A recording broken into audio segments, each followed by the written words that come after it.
네, 계속해서 노영의 뉴스 인사이다 진행하겠습니다. 매주 목요일마다 톡 쏘는 정치 평론, 시사 맛집 이슈 삼아하는 날이죠. 신장식 김필삼 변호사 모시겠습니다. 두 분 어서 오십시오. 네, 안녕하세요. 안녕하세요. 안녕하세요. 네, 신재수 교수님 뭐 양복 입고 넥타이 차려 입으면 방송이 있는 날이다 이런 얘기 하던데 맞아요?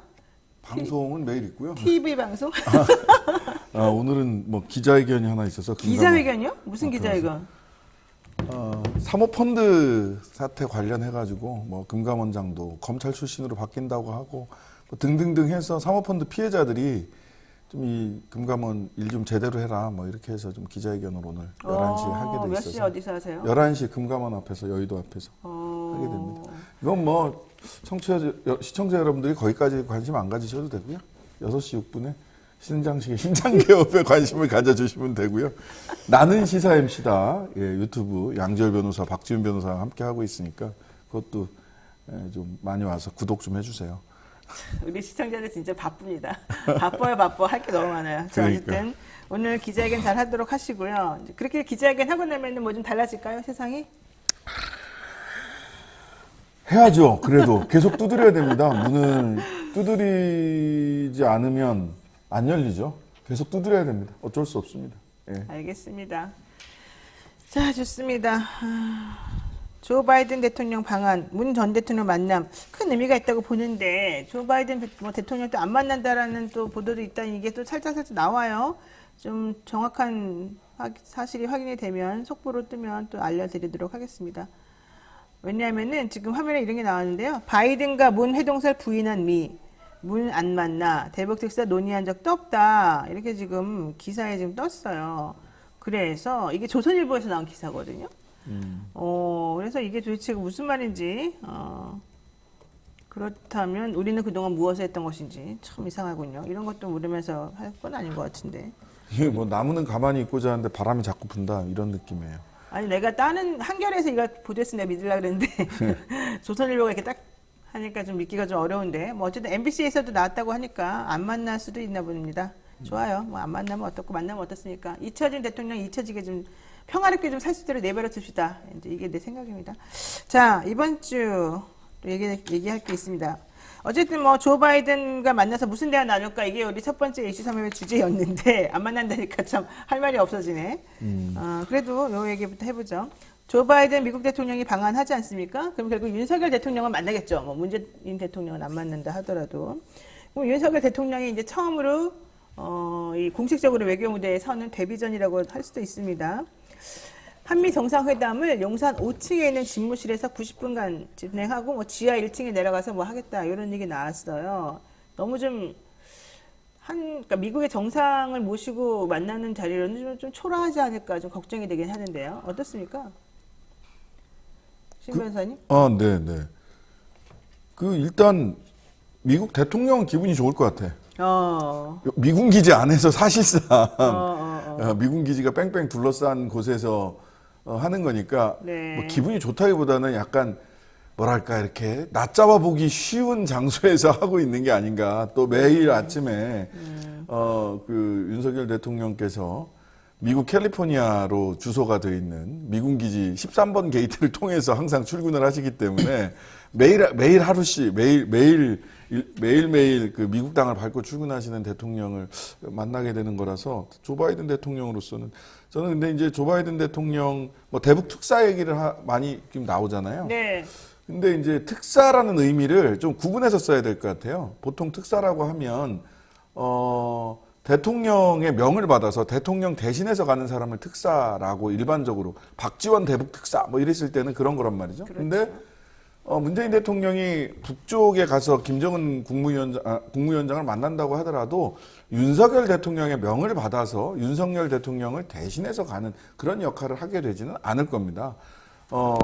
말하자면 카터 전 미국 대통령처럼 개인적인 아주 중요한 개인으로서 이 국면을 열어갈 수 있는 어떠한 특별한 역할을 하기 때문에 네. 대북 특사라고 이야기하는 거는 조금 좀 구분해서 쓸 필요가 있겠다. 그렇군요. 그냥 문재인 개인이 가는 겁니다. 가게 되더라도. 가더라도. 예. 자, 윤석열 정부가 보낼까요? 만약에 김필삼 변호사님 만약에 뭐 대북 특사 얘기 나오면 문재인 대통령은 보낼까요? 저는 안 보낼 안 것 보낼 것 같아요. 같죠? 안 네. 보낼 것 같고요. 스포트라이트가 그쪽에 비치는 거 싫어할 거 그럼요. 아니에요. 뭐 그렇기도 하고 사실 이제 대북 특사위가 나오는 게 좀 생각을 해보면 좀 그림이 안 맞아요. 이게 누구의 특사로 가는 것인가가 사실 문제인데. 그냥 개인이라니까. 예, 가더라도. 그러니까 예. 사실 미국이 그동안 그뭐 분쟁 지역이나 아니면 그런 문제를 풀기 위해서 특사를 보내는 전 케이스들을 보면 주로 전직 미국 대통령들이 미국을 이제 해서 중요 이제 아까 말씀 개인 자격으로 참가해가지고 중지한 식의 그림을 식으로 갔는데 네. 이거를 지금 어쨌든 다른 나라 대통령이잖아요. 이제 바이든 입장에서. 그러니까 바이든 대통령이 다른 나라의 대통령이 문재인에게 와가지고 미국 대통령의 부탁을 받고 가는 뭐 그런 식으로 그림을 가는 거는 미국 입장에서 그림이 좀 이상합니다. 그래서 저는 대북 특사 가능성은 계속 얘기는 나오는데 그것 때문에 만약 만난다고 하더라도 그것 때문은 아니지 않을까 생각은 좀 들었어요. 좋아요. 네.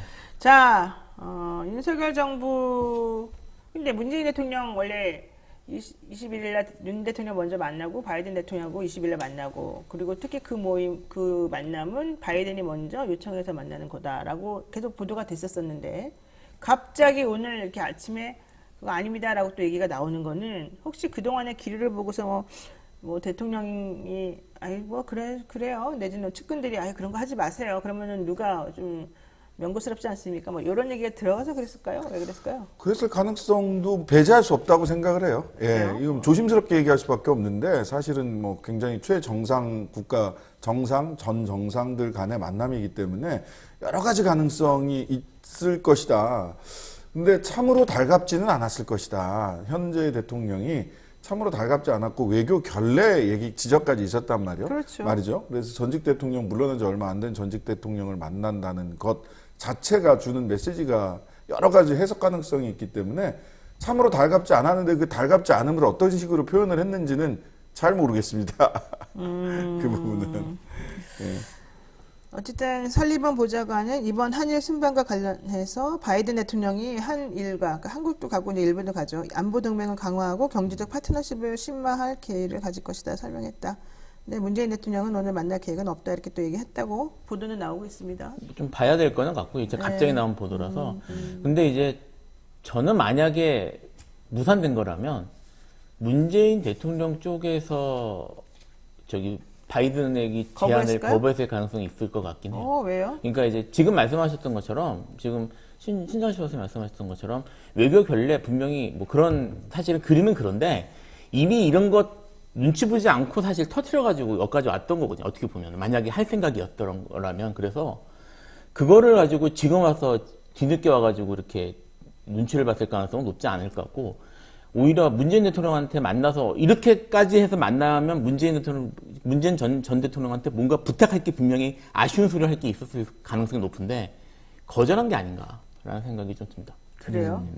문재인 대통령 뭐 그럴 가능성도 있겠지만 또 한편으로 보자면 이 얘기가 어디서부터 처음 나왔느냐 문재인 대통령한테서 나온 건 아니란 말이죠. 그렇죠. 그냥 이제 미국 쪽에서 미국 발로 나왔던 이야기라서 미국 발로 나왔던 얘기에서 의제가 없다라고 얘기를 했었는데 의제 없이 만날 수 있을까? 그러니까 공식적 의제는 아니더라도 외부로 낼 수 있는 의제는 아니더라도 내심의 의제가 있었을 것으로 첫 번째는 보인다. 그 다음에 네.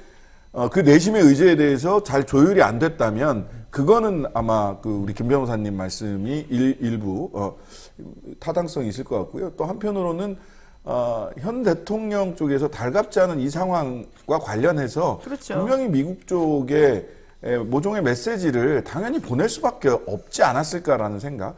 또 이런 것들이 이제 단일한 요소가 아니라 한 두세 가지 요소가 엮이면서 만남이 불발될 개연성. 사실은 장소까지 검토되다가 장소까지 나왔는데 장소 서울이냐 서울 모처냐 아니면 양산으로 직접 양산이냐. 가느냐라는 얘기가 나오다가 서울 모처까지 얘기가 나왔단 말이죠. 그랬죠. 이랬다가 오늘 갑작스럽게 오늘 아침에 이런 얘기가 나오는 것은 여러 가지 가능성 두 가지 아까 말씀하신 소위 내심의 의제가 충분히 조율되지 않았을 가능성. 두 번째는 현 정부에서 모종의 메시지가 미국 측 정부로 전달됐을 가능성. 두 가지가 동시에 있다. 이렇게 그러네요. 보입니다. 네. 예. 어쨌든 달갑지 않은 상황이네요. 자, 좋습니다. 근데 23일 날 또 봉화마을에서 노무현 전 대통령 13기 추도식이 열리지 않습니까? 네. 이 자리에 문 전 대통령 참석하고 추도사 인사말 한다 그랬어요. 처음에 대통령으로 당선되었을 때 이제 대통령으로서 오늘 한 번 오고 임기 동안은 안 오고 나중에 성공한 대통령으로 돌아오겠다라고 했는데 이제 가는 거예요. 5월 23일 날. 성공한 대통령으로서 가시는 겁니까? 어떻게 되는 겁니까? 그렇게 아마 성공한 대통령이라고 자평하는 그런 메시지가 나올 가능성은 좀 있을 것 같습니다. 왜냐하면 그래요? 마지막 이제 사실상 퇴임식이라고 라고 이제 탁현민 전 행정관 비서관이죠 말씀하시기도 하셨는데 네. 그 자리에서 뭐 성공한 대통령 뭐 이런 것들에 대한 메시지가 그때 나왔던 걸로 제가 기억을 하거든요. 네, 네. 그러니까 그 문제에 대해서 문재인 대통령은 처음에 이제 들어갈 때 봉화마을 마지막으로 이제 대통령 시작하면서 가서 이제는 안 오겠다, 성공한 대통령 돌아오겠다고 했던 그렇죠. 그 메시지에 대해서 끝까지 생각하고 있었다는 얘기예요. 네. 그래서 만약에 이제 끝나고 거기를 처음 가는 자리라면 거기서 메시지가 나온다면 그와 관련된 자기 이제 그런 뭐 자기 회고라든지 그런 것들에 대한 평가 같은 것들이 나올 가능성은 높을 것 같습니다. 자, 그래도 참 의미는 있을 것 같습니다. 노무현 전 대통령 13기 추도식에 가면서 마음이 참 여러 가지 복잡한 심정일 것 같은데 여기에 여야 정치권이 지금 총집결한다는 얘기가 있어요. 그러면서 노무현의 사람들이 쫙 모이고 네. 또 여권에서도 좀 많이 모일 것이다 이런 얘기를 하는데 윤석열 대통령은 안 간다는 것 같죠? 안 가는 쪽인 것 같아요. 어제 이준석 대표 안 간다고 얘기는 했어요? 본인이 가는 것만으로도 큰 의미가 있다. 본인이 당대표인 이준석이 가는 것만으로? 예. 그렇게 스스로 이제, 아이고, 나는 훌륭해. 이렇게 이제 얘기를 한 상태라서. 내가 일단 100이다 이거군요. 뭐 그런 상태라서 가기는 어려울 가지 않을 가능성이 좀 높다. 근데 이분이 뭐 언제 어디로 튈 줄을 몰라가지고 갑자기 백화점에서 출몰을 하고 이런 분이라서 어떻게 될지는 모르겠어요. 네. 하지만 이준석 대표와 상의된 바는 없는 것 같고 네. 현재까지 이준석 대표는 본인만 참석하는 것으로 이렇게 인지하고 있는 걸 그렇게 알고 있는 것 같고요. 저는 문재인 대통령께서 가시면 전 대통령이죠. 봉화마을에 가시면 하나는 국민적 자부심, 본인이 나 진짜 잘했어 이렇게보다는 국민적 자부심을 좀 북돋는 지난 5년간이 국민들의 힘으로 여기까지 왔다라고 하는 자부심을 북돋는 말과 가치를 중심으로 해서 과제, 그래도 남은 과제가 이런 게 있다라는 정도의 얘기를 좀 추상적이고 우회적으로 하지만 몇몇 분들은 충분히 해석이 가능한 이런 메시지가 나오지 않을까. 그러면은 이준석 당대표는 왜 갈까요? 뭐 당대표니까 가는 거야? 근데 지금 아까 좀 다른 보도들을 보면요. 어제 나온 보도들을 보면 뭐 이제 현 청와대의 인사들이나 이쪽에서 이제 권현숙 여사가 오지 않으셨잖아요. 저기 취임식에. 네. 예, 그렇기 때문에 여기서도 갈 필요가 없다는 식의 청와대 내 진짜? 기류도 있다는 얘기가 있더라고요. 그래서 뭐 그런 것들 때문에 안 갈 가능성도 있는 게 아니냐는 그런 분석도 있었어요. 에이, 뭐 좁쌀 그렇게 대마음들이 모여 하면 진짜 있어가지고. 그거는 너무 속이 좁은 거 아니에요? 뭐 그건 아니고 어쨌든 그런 얘기가 있다고 어디서 보도가 나오긴 했었습니다. 그래요. 섬소연님 저도 가고 싶어요 그러는데. 자 어쨌든 다녀오시는 분들 가서 추도 이렇게 잘 하시기 바라고요. 윤 대통령이 어제 광주 5.18 민주화운동 기념식에 참석했습니다. 자 이건 또 어떤 의미를 봐야 됩니까, 신 변호사님? 원래 이분은 하루 그날의 메시지, 그날을 때우는 게 중심이지, 그거를 말이 아니라 행동으로 보여주는 것은 완전히 거꾸로 가잖아요. 예, 협치, 의회주의 얘기하고 그 다음날 한동훈 임명 강행하고.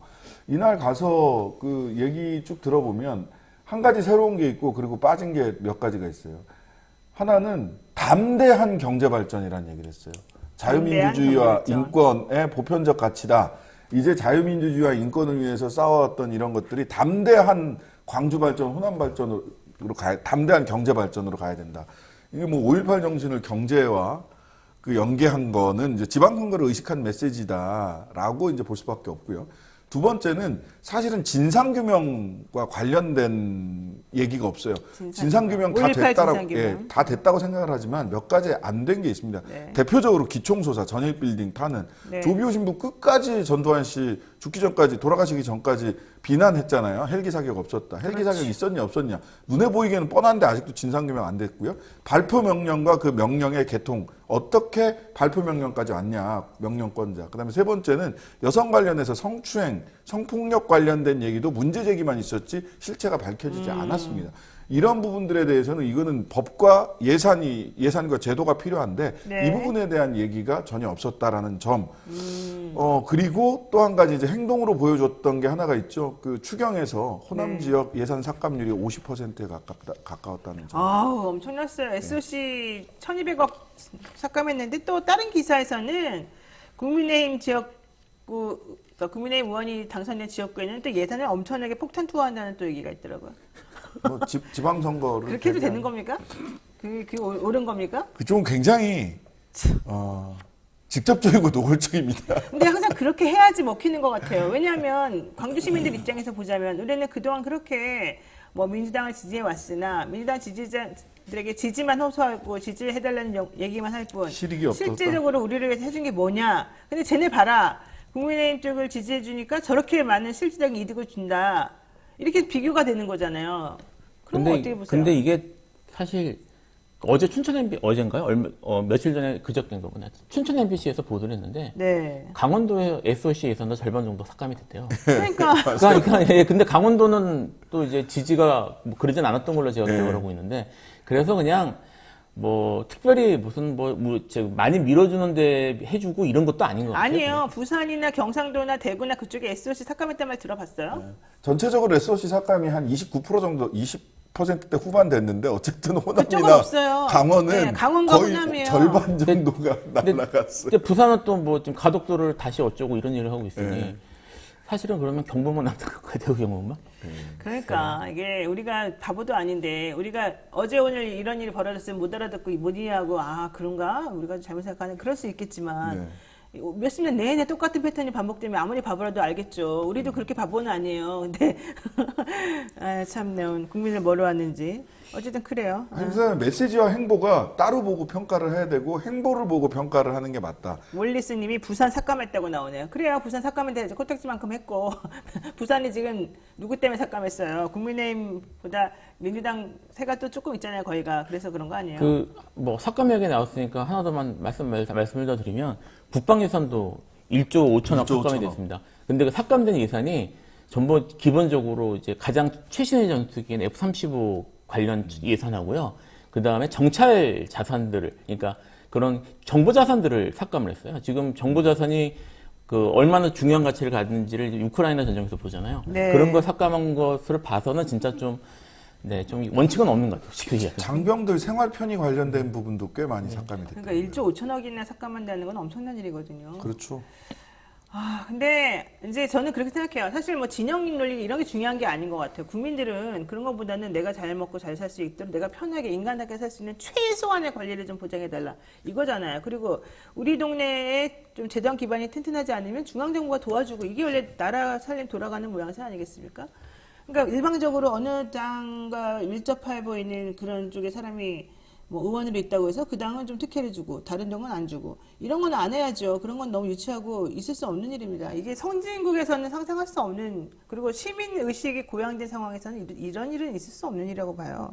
지금 현재 전라도 사람들의 뭐 생각이 어떤지, 대구 사람들의 생각이 어떤지, 경상도 사람들의 생각이 어떤지 이런 거 자꾸 이제 비교하고 그럴 필요도 없이 정치권에서 좀 더 성숙하게 정말로 딱 전체적으로 그림을 놓고 봐서 여기가 낙후됐고 여기가 필요한 게 있으면 여기를 집중적으로 지원해주고 여기가 조금 넘치면 요거 조금 이쪽에서 돌아서 이쪽 좀 지원할 수 있게 좀 기반을 마련해주고 이런 걸 해줘야 되는 거죠. 약간 어디가 삭감이나 이런 조정에 대한 원칙이 뭔지 잘 그 이해가 안 되는 기준을 게 좀, 있어요. 좀 만들어줘야 될 것 같아요. 좋아요. 넘어가겠습니다.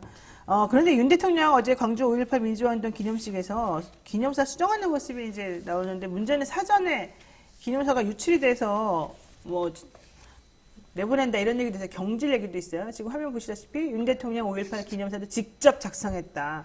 7번 수정했다는 거예요. 근데 저게 사실은 유출이 사전에 됐다는 거 아니겠습니까? 그래서 현장에서 부랴부랴 뭐 기념사를 수정했다 그러는데 이거 어떻게 된 일입니까? 이거 어느 분이 설명해 주세요. 이거요? 대통령실이 유치한 홍보를 하려다가 자승자박된 거죠. 아 그래요? 왜요? 예. 뭘 왜? 왜 여기 유치하는 뭐 있어요? 아니 이거 이 얘기를 하는 이유는 딴 게 없어요. 그 전부터 국민의힘 쪽에서 문재인 대통령에 대해서 그 남이 작성해준 원고나 읽는다 수첩 공조랑 뭐가 다르냐 이런 식의 비판을 해왔단 말이에요. 네. 예. 근데 이거는 만약 이렇게 본인이 직접 작성한다. 그래서 이거를 얘기하기 위해서 뭐 취임사도 직접 작성했다. 이러다 보니까 다 오본했잖아요. 네. 공정 뭐 이런 거 많이 들어갈 거다. 공정, 상식, 통합, 소통 들어갈 거다 했는데 통합, 소통, 공정, 상식은 안 들어갔고 공정만 3번 들어가는 이런 대형 오보가 나왔는데 아무도 반성하지 있지 않는 거고 네. 또 한 번 그 자기가 직접 작성했다는 걸 얘기를 하려다가 이런 이제 유출 사고까지 난 거죠. 직접 작성했다는 것을 보여주고 싶어서 이건 유출이 아니라 사실은 의도적인 누출이었던 것 같은데 어허. 의도적으로 이렇게 언론 플레이를 한 거죠. 그러니까 사전에 유출된 게 아니라 유출된 것처럼 지금 작전을 짜다가 모양새가 대통령실 됐다. 대통령실 제공이라고 처음에 나왔었어요. 대통령실 제공이라고. 그럼 우리를 상대로 거짓말한 거예요 또? 그런 거죠. 근데 이게 이렇게 되면 안 된다. 보안이나 이런 문제 때문에 지적을 받으니까 담당자 경질하겠다라고 야. 했는데 만약 그 후자의 설명이 맞다면 담당자 경질해야 될 뿐만 아니라요. 사실은 이게 직접 작성이 굉장히 좋은 말인 것 같지만 모든 대통령 원고는 마지막에 퇴고는 대통령이 분명히 합니다. 다만 이 정도로 연설비서관이 대통령이 직접 7번씩 다시 직접 작성하고 자필로 작성하고 취임사도 자필로 작성해야 된다라면 연설비서관실 전부 다 교체해야죠. 대통령이랑 코드가 안 맞는 거잖아요. 아니 근데 대통령이 그렇게 문장력이 좋아요. 자기가 다 고치고 맨날 들어보면 이상하던데. 주술목이 잘 안 맞으시던데 발언은.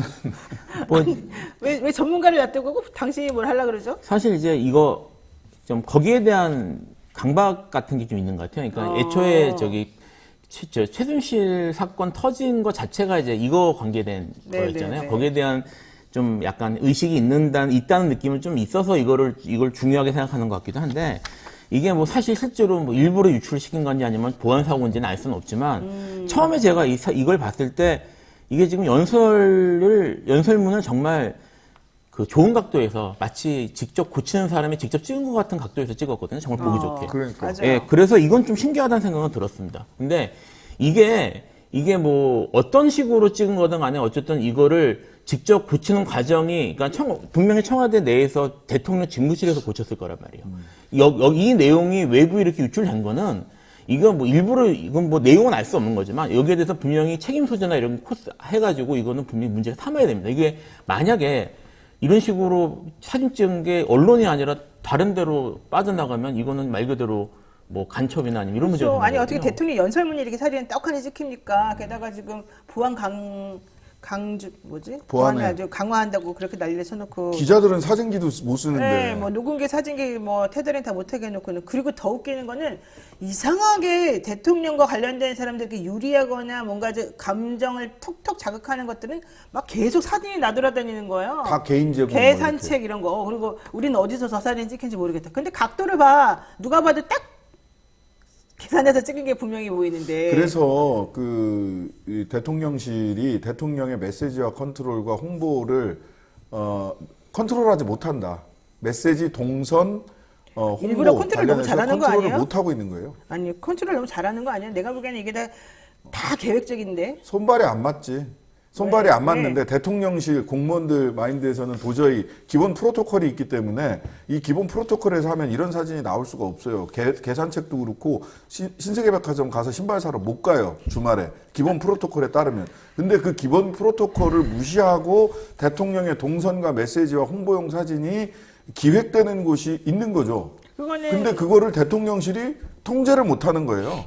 이게 그러니까 사실 비선 라인처럼 돌아다니는 조직이 있는 거예요? 뭐 어떻게 된 건지 모르겠지만 사실 이건 뭐 어떤 조직이 있는지 여부는 알 수가 없으니까. 근데 이건 사실 심각한 문제인 게 아까 이제 신세계 대표님 말씀하셨잖아요. 그 지난 주말에 이제 다녔다고 하는 건데 그게 이제 어떤 식으로 기사가 났냐면 이거를 얘기하지 않았는데 국민들이 지나가던 국민들 주변 사람들이 보고 알아보고 사진을 SNS에 올려가지고 나오기 시작했다는 얘기를 이거를 자랑스럽게 얘기를 하던데 카메라에서 휴대폰으로 찍을 수 있는 위치면 암살이 얼마나 위험한데 암살하는 거 아주 간단해요. 예, 뭐 사실 권총까지 갈 것도 없거든요. 그러니까 요즘 대통령 맨날 동선 공개되고 집에서 몇 시에 나오는지 다 몇 시에 어디가 있는지 식사 어디 가서 누구랑 뭐 먹고 있는지 다 우리가 알게 됐잖아요. 예. 그런 상황에서 이제 연설문까지 내가 나를 여기서 딱 놓고 찍어야지 저 각도가 예. 나와요. 그러면 바로 옆에 있었다는 건데 그게 안보에 아무런 문제가 없다고 좀 생각하는 겁니까? 그러니까 이걸 다 여기에 대해 잘려야 되는 거 아니에요? 사실 관련된 이게 사람들? 뭐 지난 정권 말기에 뭐 이거를 종전을 다시 동전을 평화협정을 가냐 어쩌 이런 얘기 했지만 그걸 못 갔잖아요. 네. 그럼 아직 우리나라는 휴전 상태예요. 그래서 지금 이런 걸 하는 거란 말입니다. 그렇죠. 근데 여기에 대해서 안보 의식이 너무 없는 것 같아요. 보안이나 이런 것들이 좀 걱정입니다. 아, 사실 진짜 이상해요. 저 신세계백화점 갔던 게 두 가지 말씀을 하나 드리면 하나는 거기 왜 갔을까? 신세계백화점. 그렇죠. 그 정용진 부회장이 멸콩 인증 논란 이 릴레이 했잖아요. 그래서 아주 막 각별한 애정을 서로 대통령 선거하는 중간에도 이렇게 보이더니 이 양반이 인스타그램을 그 대통령 취임식 날 자유 무지개 이렇게 써갖고 올렸어요. 무지개 친 둘이 거. 저 똑같은 코드가 있네. 자유 코드가 많네. 자유 그때 35번인가 37번 네, 35번. 했다고 했잖아요. 네. 자유 무지개 떠났어. 그러니까 주말에 각별히 정용진을 챙긴 거죠. 왜 시장에 가서 내지는 성수동 수제학 골목이나 이런 데 가서 신발 사지 않죠? 자영업자들한테 소상공인 자영업자들에 대해서 어떤 메시지를 줘야 되는 거잖아요. 동선에서. 그러니까 저는 이제 거꾸로 보면 돼요. 대통령의 메시지는 그날용이에요. 일주일용도 아니고 그날용이야. 그날 그 자리에서 사람들이 솔깃할 만한 이야기.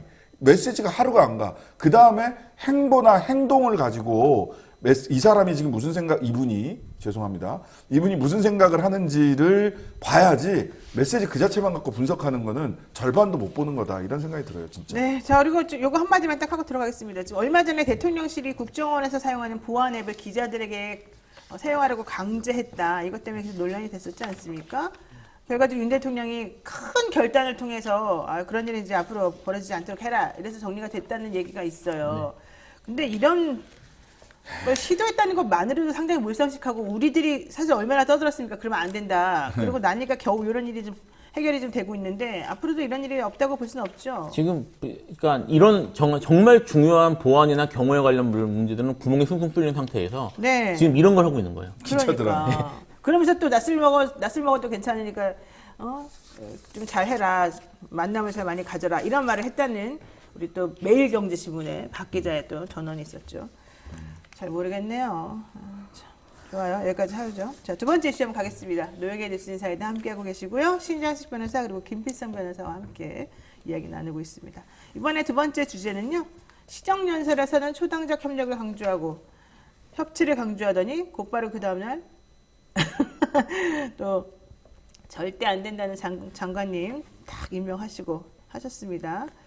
앞에서 말한 거, 뒤에서 행동하는 게 완전 다르다. 뭐 이런 얘기 하고 있던데요. 한동훈 법무부 장관 뭐 임명할 건 우리 뻔히 알았죠. 한동훈 장관이 그러니까 미리 나 검사 사표 냅니다. 이러면서 그냥 아주 그냥 인사말도 멋있게 쓰고 그랬단 말이죠. 자, 어쨌든 한동훈 법무부 장관이 없으면 대통령은 힘드신가 보죠? 이거는 신재수 변호사께 여쭤볼게요. 아니 뭐 꼭 이렇게 강행하는 이유는 뭘까요? 부산에 계시는 동안에도 한동훈 법무부 장관이 부산에 소위 자천대에 있는 동안에도 수많은 전화통화, 카톡과 부인을 통해서도 하고 당사자를 통해서도 하고 하셨으니까. 그리고 왜 징계 취소 사건 행정법원 판결문에 보면 한동훈 채널A 관련해서 뭐 압수수색이 이루어졌다 하니까 경로하고 경로했다. 당황하고 뭐 이런 게 판결문에 다 나와요. 그때 한동훈 법무부에 있는 계신 분이 대검찰과장인가요? 예. 그냥 경로했다, 자기 놀랬다 이런 얘기 쓰니까 또 뭐 예. 어쩌고저쩌고 말이 나왔죠. 예. 근데 뭐 공식적으로 이제 후계자를 이렇게 빨리 근데 역대 정권에서 후계자로 이렇게 소위 2인자 후계자 이렇게 얘기했던 분들 중에서 마지막까지 간 분은 없어요. 그래요? 예, JP도 그랬고요. 네. 그다음에 대표적으로 JP가 있었죠. 그다음에 노태우 정부 시절에 박철원 있었죠. 소위 황태자라고 얘기했던 검찰 권력을 이만큼 강화했던 당사자인데 그분도 뭐 별일 없이 그냥 지나가셨어요, 사실은. 그래도 한동훈 법무부 장관은 2년 후에 총선을 드린다는, 그래서 본인도 전철을 밟겠다는 그런 얘기가 있던데. 뭐 그럴 수도 있겠죠. 뭐 2년 동안 어떻게 하는지 좀 두고 봅시다. 하는 거 보니까 뭐 그냥 뭐 아주 뭐 사실 뭐 그 전부터 계속 정치적 메시지는 냈잖아요. 예. 네. 예, 그래서 뭐 정치나 이쪽에 관심이 있었던 듯한 모습을 보였고요. 뭐 이렇게 장관까지 지내게 됐으니 딱 코스가 딱 해서 이제 국회의원 가서 정계 진출하는 코스를 딱 이제 밟은 거죠. 그런데 한동훈 법무부 장관 취임식, 취임사 이거를 모든 방송사가 생중계를 하고 취임사는 그냥 정광석 것처럼 써서 냈더라고요. 물론 미리 써놨겠지만 게다가 유튜브 누적 조회수가 100만이 넘었다는 겁니다. 언론이 한동훈한테 줄 섰다 이렇게 사실 보이는데 어떻습니까? 뭐 지금 정권의 황태자잖아요. 줄 서는 뭐 지금 보면은 줄을 서야 되는 인물 중에 하나죠. 사실 그 지금 이제 이 주제 뭐 나중에 나오는 얘기들도 있지만 제가 다시 얘기할 수 있는데 언론이 지금 현재 어떻게 태도를 보이고 있는지 직전에 보였던, 그러니까 직전 대통령 말기에 보였던 거하고 비교해서 보시면 네. 참 생각할 게 많을 것 같아요. 홍채가 빛나시는 분이니까 딱 쓰는 거죠. 아, 그렇구나. 지금 여기 몰리스님이 대후 프로젝트 2입니까? 이러는데 글쎄요, 아직 그렇게까지 말하기는 좀 그렇지만 어쨌든 앞으로의 행보는 좀 예상이 어느 정도 좀 가는 상황이 됐습니다. 그런데 한동훈 장관이 이제 장관 되면서 1호로 맡은 업무는 추미애 지우기였습니다. 남부지검 금융증권범죄합동수사단 전격 부활했는데 그리고 법무부의 전문위원 17명이 전부 다 사퇴를 했죠. 자, 어떻게 될까요? 증권범죄합동수사단 이런 사건이 루나 테라 코인 사태에서 뭐 다 고소인들 모시고 또 하고 이것저것 정리한다는데 잘할까요? 뭐 이거는 잘한다기보다는 사실 검찰이 검찰이 보였던 전형적 방식 패턴이에요. 이제 정권 초기에 앉아서 국민적 관심이 되었던 사건들에 대해서 강하게 뭔가 능력을 보이는 듯한 그런 전격적으로 해치는 듯한 목소리를 보여서 국민들의 지지를 얻는 방식이 항상 이게 반복되어 왔거든요. 아마 그런 식으로 이게 좀 선정된 사건인 것 같습니다. 도이치모터스 주가 조작을 먼저 했어야 되는 거 아니냐? 박주민 의원이 그러던데. 아니 뭐 그 진정성이 있다면 그렇게 해야죠. 근데 이제 증권범죄 합수단 관련해서 이게 몇 가지 우리가 이거 왜 폐지됐고 왜 부활하는가 의미를 따져봐야 되는데요. 네. 왜 폐지됐느냐? 증권범죄 합수단 단장이 주가 조작을 본인이 같이 하고 돈 받아먹고 내연녀 자기 전직 검사 증권범죄 합수단 출신 그 박수종 변호사라고 네. 이 양반이 김형준 당시 증권범죄 합수단 단장 내연녀한테 돈 갖다 주고 입막음 해주고 이런 일들이 있어서 이거 폐지됐던 거예요. 이런 일들이 여기가 범죄의 온상이 돼가지고 네. 폐지됐던 겁니다. 부패와 서로 봐주기와 제식구 감싸기를 아주 그냥 제대로 대놓고 했던 할 수 곳이에요. 있는 대놓고 곳이었죠. 했던 곳이었어요. 네. 한번 찾아보세요. 뉴스타파의 검사와 재수 편을 한번 보시면 당시 증권범죄 합수단에서 도대체 무슨 일이 있었는지가 쭉 나옵니다. 대표적인 게 김형준, 박수종, 박재벌이라고 불리는 증권범죄 합수단 단장과 증권범죄 합수단 출신 전관 검사 출신 변호사가 어떻게 짜응을 했는지 정말 온갖 지저분한 일을 다 해줘요. 지저분한 건다 다 해주고 스스로 주가 조작에 관여되기도 하고 그런데 그래서 폐지가 된 거를 폐지가 되자 사실은 저는 이제 오늘 금감원 가서 그 기자회견 한다고 했잖아요. 네. 사모펀드 피해자들 증권범죄 합수단에서 해야 됐었던 일을 제가 사건을 담당을 하고 있는데 근데 사실은 증권범죄 합수단이 폐지된 이후에도 금조 1부, 금조 2부, 금융증권범죄수사협력단 등 한 4개 정도 다 수사할 수 있는 역량이 있었어요. 네. 기구로 존재했어요. 근데 저는 개인적으로는 태업했다라고 생각이 돼요. 태엽이요? 예, 합수단이 없어서 증권범죄 수사 제대로 못한다, 사모펀드 수사 제대로 못한다라고 사건을 한 2년째 들고 있어요. 그냥. 일부러 그런 거죠? 제가 보기에는 그게 아니라면 도대체 왜 사건을 이렇게 오래 들고 있느냐라는 거고 심지어는 동일한 사건에 대해서 서울경찰청 광수대에서 수사를 하고 있는데 네. 우리가 먼저 수사하고 있으니까 갖고 와 해가지고 사건 다 뺏어갔어요. 이탈리아 헬스케어 펀드 건이라고 하는 거는 뺏어갔어요. 그러고 그냥 그대로 있어요. 그래 놓고 이제 증권범죄 합수단을 부활한다는 건 이제 두 가지 의미가 있는데 하나는 여기 특수부 검사들 이제 그 경력 관리 그다음에 전관이 된 다음에 돈 관리 할 수 있는 경력 관리 할 수 있는 포인트를 만들어 줄게라고 하는 거고 그다음에 증권범죄 합수단 출범의 이유로 공식적으로 밝힌 게 네. 증권범죄 합동수사단은 따로 있었단 말이에요. 범죄 네. 수사협력단이 있었는데 여기서 검사들이 직접 인지수사를 못하고 법리검토 및 공소유지만 했기 때문에 대한민국의 증권범죄가 판을 쳤다 이렇게 얘기를 해요. 즉 자기들이 직접 수사하고 싶다는 거예요. 알겠습니다.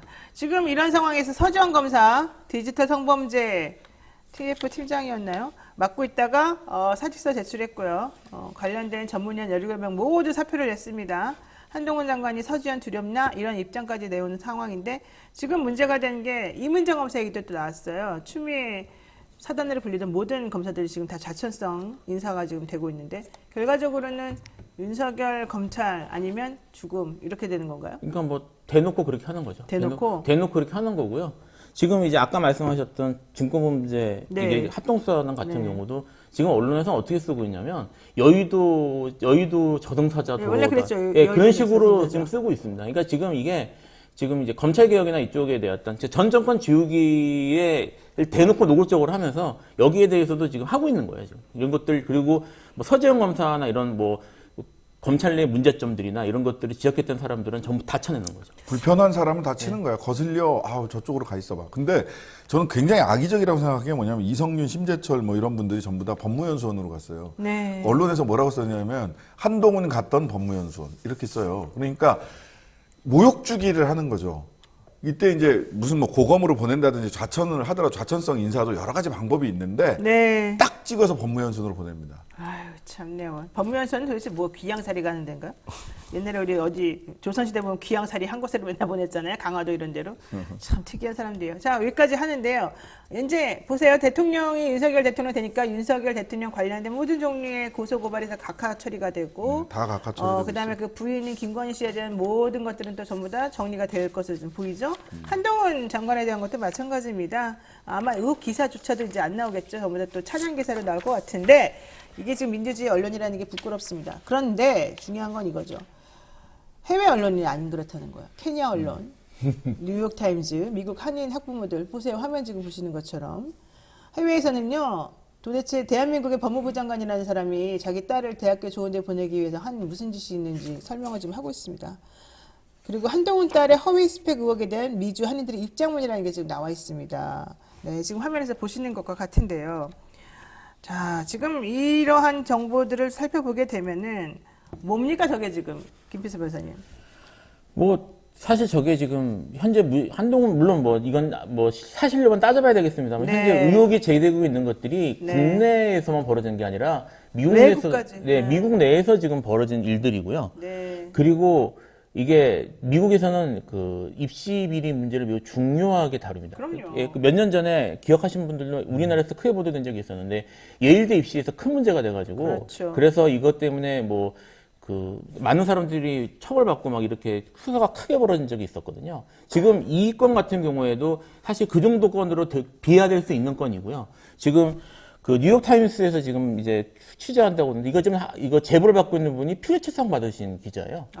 그래요. 예, 미국 내에서 유명한 기자라고 하는데 지금 미국 내에서 매우 중요한 사건으로 보고 있는 것 같습니다. 그래서. 오늘 나온 단독에 또 이런 게 있어요. 이 딸이 다니고 있는 학교가 체드윅이라는 송도에 있는 국제학교인데 체드윅에 있는 학생들이 인턴을 2달 정도 하고 의학 전문가급의 논문을 줄줄줄줄 써서 낸다는 거예요. 그리고서 전부 다 미국의 유명 명문 대학교에 다 입학했다 이런 기사가 나오더라고요. 그러니까 그 학교는 이제 그런 게 다 생활화가 돼 있다는 뜻이 되겠죠. 그러니까 뭐 논문은 이제 그 뭐 제3세계의 이제 그 고학력자들 취직하기 어려운 고학력자들을 이용을 해서 그 논문에 이런 것들을 제작을 해내는데 그 사람들이라고 하더라도 훌륭한 논문들을 막 써낼 수는 없는 거 아니겠습니까? 그렇죠. 그러니까 기본적으로 그 논문들은 그들이 공부했던 것들을 카피해서 짜집기 해서 만든 논문이고 이거를 돈만 주면 실어주는 저널에 실어서 스펙을 만든 다음에 쓰는 그런 식으로 생태계가 만들어져 있는 거예요. 어쨌든 케냐에서는 그래서 영문 에세이 대피를 키나가 많이 해주고 있는데 아까 그 한동훈 후보자 딸이 뭐 썼다는 것도 역시 케냐에 있는 사람이 써줬다 이런 의혹이 지금 나오고 있고요. 그리고 본인을 미국에 거주하면서 자녀 키우고 있는 한인교포라고 밝힌 청원인이 있습니다. 국제 청원 사이트에다가 이게 최인지라고 하는 청원 사이트인데 한동훈 딸의 허위 스펙 의혹에 대한 미주 한인들의 입장문 이런 제목의 글을 올려가지고 많은 또 호응을 입고 있습니다. 요점이 이거죠. 당신들이 이렇게 거짓말을 하는 바람에 우리는 거짓말하지 않는다는 전제 하에 우리들이 그동안 쌓아 올렸던 신뢰와 이런 것들이 전부 다 한꺼번에 이제 무너지고 있다. 우리는 너네들 때문에 대학도 못 가게 생겼다. 지금 이 얘기예요, 결론은. 근데 한국에서는 그게 뭐가 문제냐? 내가 지금 어디다 쓴 것도 아닌데 이렇게 지금 나오는 게 이게 법무부 장관 으로서의 올바른 상식이냐 이거 좀 얘기하는 거죠. 좀 잡지 말았으면 좋겠어요. 자식 이기는 부모가 없습니다. 네. 애 잘 되라고 제가 이렇게 해봤습니다. 이러면은 오히려 좀 설득이 될 텐데 딱 네, 잡았대잖아. 좋습니다. 요 얘기도 해보죠. 한동훈 임명 그래서 문제가 되는데 그러니까 왜 좀 잘 좀 하지 그랬어. 민주당 청문회 망쳐놓은 니네들이 이게 무슨 짓이야. 이렇게 말하는 것도 좀 많이 들었습니다만은 뭐 닭이 먼저나 달걀이 먼저날까요? 뭘까요 도대체가. 자 좋습니다. 요거 하나 하겠습니다. 자 검찰 천하통일 요거 한번 볼까요? 지금 우리 너무 노골적이고 너무너무 직접적인데 화면 보십시오. 이 사람들이 전부 다 검찰 출신들입니다. 하나, 둘, 셋, 넷, 다섯, 여섯, 일곱, 여덟, 아홉, 열 몇 명이 전부 다 검찰 출신들이에요. 물론 검사님 출신들 다 똑똑하고 공부 잘하고 좋은 대학 나오고 훌륭하시겠지만 이렇게 한쪽으로 편협한 인사를 해서는 안 되는 거 아닙니까? 정말 말하기도 부끄러워서 일일이 말할 필요도 없다고 생각이 듭니다. 또 하나 이것도 한번 볼까요? 건사랑 김건희 씨 팬카페가 있죠. 여기에서 본격적으로 지금 낙선운동 하고 있습니다. 신장식 변호사님 무슨 낙선운동 하고 있는 거예요? 이재명 낙선운동 하고 있는 거죠. 아니 김건희 씨는 정치적으로 거리두겠다고 말했는데 왜 저런 게 성행하죠? 본인의 팬카페에서? 그분들 얘기로 보자면 그냥 팬들이 자발적으로 하는 거다 이렇게. 자기는 그런 거 안 하려고 그랬는데. 그렇죠. 그 뭐 운영하는 그렇게 얘기할 사람 누구야? 겁니다. 참요. 왜 이러는 겁니까? 모르겠네요. 좋아요. 여기까지 두 번째 이슈 정리하고 세 번째 이슈 보겠습니다. 자, 노영의 뉴스 인사이다 세 번째 이슈. 오늘부터 공식 선거운동이 시작되기 때문에 이 얘기를 좀 짚어보고 가겠습니다. 강용석 통화공방의 진실이 무엇이냐? 이제 이런 얘기인데요. 사진 한번 볼까요? 무지개떡 사진 좀 보여주시죠. 저는 깜짝 놀랐어요. 저는 안철수 후보가 저렇게 무지개색으로 옷을 예쁘게 많이 갈아입은 줄은 정말 몰랐었는데 이게 요즘 짤로 돌아다니는 거죠? 저게 뭡니까? 정말. 첫 번째는 새정치민주연합 때 옷인가요? 그런 거 같네요. 와, 맨 마지막에 지금 이번에 국민의힘과의 거죠. 정말 많이 입으셨네요. 저럴 때마다 정치성은 똑같으실까요? 어떻게 된 건가요? 사실 근데 저렇게 많이 이동하는 거는 생각해보면 다 알려져 있는 것이긴 했지만 항상 언론에서는 좋게 얘기해줬어요. 그래가지고 사람들이 못 느꼈던 것 뿐인데. 새 정치를 위해서 본인이 어쩔 수 없이 바꿔 있는 거다? 예, 그렇게 어쩔 수 없이 그런 식으로 한 것도 없고 가장 많이 나왔던 건 안철수 달라졌다. 안철수 강해졌다. 그렇게 말했어요. 예, 뭐 그런 식의 얘기들만 침통만 계속 나왔었거든요. 그래서 이제까지 국민들이 못 느낀 거지. 네. 사실은 그동안 안철수라는 정치인이 보여준 행보가 저랬죠. 뭐 사실 그래요? 놀라운 일은 아닙니다. 다 알고 있는 얘기고. 근데 사실 뭐 따지고 보면 안철수 후보만 저렇게 옷을 많이 바꿔 입은 건 아니겠죠? 하긴 하지만 안철수 후보만큼 많이 갈아입은 사람도 많지는 않아요. 그래요? 네. 우리 정치하시는 신대식 변호사님. 최근에 안철수와 같은 행보를 끝까지 함께하지 않는 한 저만큼 무지개떡 된 사람은 없는 것 같은데. 그래요? 최근에 그렇잖아요. 저렇지 않아요? 이태규 끝까지 함께했던 이태규 정도 아닌가요? 그렇군요. 누가 있나요? 네. 자, 그런데 어쨌든 지금 현재 뭐 여론조사 상으로는 지금 분당갑에 나간 안철수 후보가 또 상대방 후보인 김병관 후보보다 뭐 더블 스코어 정도로 이기고 있다는 여론조사가 나왔다. 이 정도 지금 있습니다. 이제 그 지역 분들의 또 선택이겠죠. 과연 그게 정말로 그런지 안 그런지 뚜껑을 열어봐야 되겠습니다만은 안철수 후보가 그 지역을 위해서 무엇을 했는지 혹은 상대방 후보인 김병관 후보는 그 지역에서 무엇을 했는지 한번 생각해 보세요. 제가 보기엔 답은 명확하거든요. 그런데 어떨지 모르겠습니다. 자, 요 얘기도 하나 해야 돼요. 경기도지사 얘기를 안 할 수가 없잖아요, 우리가. 대통령실과 강용석 후보 간의 진실공방. 분명히 둘 중 한 명은 거짓말하는 거 아닙니까? 이제 강용석 후보는 한 발 물러났어요. 통화한 거는 맞지만 뭐 기록은 없다. 이런 얘기까지 하던데 누구 말이 맞는 거예요? 저는 이렇게 물러났으면 강용석 후보 쪽에서 좀 약간 증거가 없는 게 아닌가 생각해요. 그래요? 이렇게 큰 소리를 뻥뻥 쳤잖아. 그러니까 강용석 후보가 큰 소리 쳤다가 근데 왜 큰 소리를 쳤는지 저도 잘 이해는 안 되는데 네. 통화 기록이나 이런 것들은 남거든요. 그렇죠. 핸드폰에 이렇게 보면 누가 했는지 나오잖아요. 그리고 뭐 안 되면 정말 확인하는 게 어려운 일은 아닌데 이게 지금 사건이 확 커지고 막 고발도 이루어졌잖아요. 그러니까 약간 한 발 물러서는 게 아닌가 싶긴 합니다. 이렇게 되면은 사실 기싸움에서 밀리는 거라. 근데 솔직히 나는 갖고 있어도 대통령이 나한테 야 우리 없어 너 있단 말이야 이렇게 말하면 없다고 할 것 같은데 아무리 강용석이라 하더라도 있어도 없고 말 있는 못하지 거지. 않을까? 그러면 이런 얘기를 애초에 했으면 안 되죠. 처음에 이제 객기로 했겠지 자기가 또. 그러니까 제가 봐서는 뭐 이제 그동안 유튜브 하시면서 하시던 이제 그 빠물 버릇이 했다가 나왔겠죠. 예. 지금 뜨끔하신 것 같아요. 근데 어쨌든 이게 그 내용이 사실 이거 진실을 밝혀질 경우에는 정권에 치명적일 수 있거든요. 그렇죠. 그러니까 자기가 아차 하겠지. 예, 그렇게 그래서 생각해요. 이거는 강용석 후보가 어떤 식으로든 질 수밖에 없는 싸움이다. 뒷감당을 할 수밖에 없는 상황이 될 것 같아요. 나는 강용석은 뭐 진실이 무엇이든 무조건 진다. 이게 내 생각이에요. 그렇죠. 그렇죠. 그렇게 지금- 될 수밖에 없죠. 아니, 우리가 통화했어? 난 기억이 없는데 하면은 기억이 없어지는 거예요.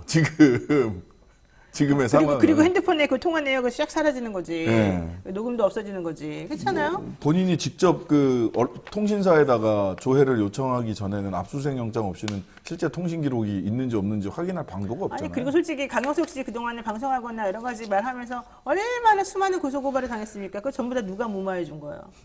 근데 이제 앞으로 이런 식으로 나오면 국물도 없겠지. 그러면 큰일 나는 거야? 야, 동기사랑 나라사랑 뭐 이렇게 했겠죠. 아 그랬을까요? 근데 연수원 어쨌든 동기잖아요. 윤석열 대통령은 동기인 건 맞지만 친하지 않았대요. 그리고 별로 서로 간에 교분도 없었대요. 어쨌든 이게 애초에 강용석의 진실 여부를 떠나서 네. 강용석 후보가 이런 식으로 걸면 안 되는 게임이었어요. 이거는 지금 실수한 거죠, 사실. 함부로 덤볐지. 네. 마인 부우님이 좌편향 노영이 키크키 그러시는데 저 좌편향 아니에요. 저는 중립이에요. 중도. 저를 자꾸 좌편향으로 하시면 안 됩니다. 자 그리고요. 안철수 후보가 김은혜, 강용석 단일화 필요하다 이렇게 얘기를 많이 하지만 제가 사람들한테 물어보니까 국민의힘 사람들한테 물어보니까 반대하는 여론이 생각보다 많더라고요. 그리고 실제 얻을 수 있는 시너지보다는 내 표 없어지는 게 훨씬 더 많다. 그리고 그분이 들어와서 이 당을 또 분탕질할 거 생각하면 너무 힘들다. 이런 얘기 합니다. 게다가 이준석 당대표는 이제 강용석 들어오면 완전히 망하는 거 아닙니까? 지금도 뭐 망했지만. 그러니까 내놓고 반대하잖아요. 안철수한테도 경고를 보냈죠. 뭐 선거 같이 총괄 선대위원장으로 선거 지휘하자고 하더니 분당갑 주민 만난다고 했으면 선거 지휘할 생각하고 하지 말고 주민이나 열심히 만나라 단칼에 얘기해버리던데. 이준석? 예. 근데 이준석 대표는 나는 걱정스러운 게 예. 이번에 지방선거 끝나고 나면은 본인의 생명줄을 유지할 수 있을지 모르겠어요. 뭐 사실 걱정은 좀 되죠. 그렇죠. 걱정되죠. 예, 근데 뭐- 지금이야 뭐 당대표라고 그러지만. 뭐 출구 전략이나 이런 것들을 어떤 생각을 하고 있는지 잘 모르겠어요. 지금 하는 걸 봐서. 당대표랑, 이준석 당대표랑 친해요? 신 변호사님? 뭐 방송에서 한 2년을 같이 방송을 했으니까 매주 토요일 날. 네. 예. 그러니까 어때요? 뭐 어떻게든 저는 살아남을 것 같긴 해요. 어떤 방식으로든. 예. 근데 이제 이후의 행보가 뭐가 있을까는 좀 이 의문입니다. 행보는 방송인이겠지. 뭐 그거 말고 이제 정치인으로서의 이후 행보가 뭐가 있을까? 당을 하나 만들까 새로? 아니, 그렇게는 못할 그렇게 거고요. 못해요? 그렇게는 못할 거고 노원에서 당선되는 거를 생각을 할 텐데 2년 뒤에 공천이 될까요? 예, 공천이 될까? 일단 그거부터가 의문이에요. 솔직히. 지금 사실 지금 이준석 당 대표의 가장 큰 자산은 자기를 지지하는 젊은 남성들 표가 사실은 가장 중요한 것이고. 근데 그거 지금 없어지고 있죠. 네, 이제 그거 지금 사실 그걸 얼마나 유지할 수 있는지가 관건인데 말씀하신 것처럼 그게 사실 많이 희석되어 있는 상황이어서 그게 결국은 이준석 대표의 정치 생명을 좌우할 것 같습니다. 알겠습니다. 자, 김영석 단일화, 김은혜 단일화 될지 안 될지, 이준석 당대표의 앞날은 어떻게 될지, 윤석열 대통령하고 강용석 씨하고 누가 지금 거짓말하고 있는지 오늘 아주 흥미진진한. 근데 그게 어떻게 귀결될까는 많은 부분 지방선거 결과가 좌우할 거예요. 지방선거 결과 어떻게 좌우합니까? 뭐 이렇게 해가지고 뭐 자객으로 내보낸 유승민, 이재명, 김동연 자객으로 내려보낸 김은혜가 경기도에서 당선이 되면 윤석열의 이니셔티브가 더 확실히 강화될 것이고 김은혜부터 시작을 해가지고 윤석열이 찍어서 내보낸 사람들이 있잖아요. 김태흠, 김은혜 뭐 이런 사람들. 네. 이런 사람들이 낙선을 하게 되면 그 다음에는 뭐 물론 거기서 뭐 위축되거나 하진 않겠지만 그래도 눈치를 조금은 더 보겠죠. 알겠습니다. 이래저래. 예. 네. 오늘 네. 눈치를 본다기보다 제 생각에는 그분은 눈치를 볼 타입은 아닌데 네. 당내 장악 지배력은 확실히 차이가 날 거예요. 알겠습니다. 네, 오늘 이슈 3화 여기까지 정리해야 될 것 같습니다. 오늘 수고해주신 두 분 인사드리겠습니다. 고맙습니다. 감사합니다. 감사합니다. 네, 오늘 방송 저희 여기까지 마치고요. 내일은요, 노무현 전 대통령 13기 추모식을 맞이해서 친노 적자라고 불리죠. 대표적 정치인 이광재 강원도지사 후보 모시고 이야기 한번 나누겠습니다. 요즘 강원도 상황이 조금 복잡하다고 하죠. 내일 아침 7시 30분에 우리 한번 전화로 얘기를 한번 해보도록 하겠습니다. 여러분 고맙습니다.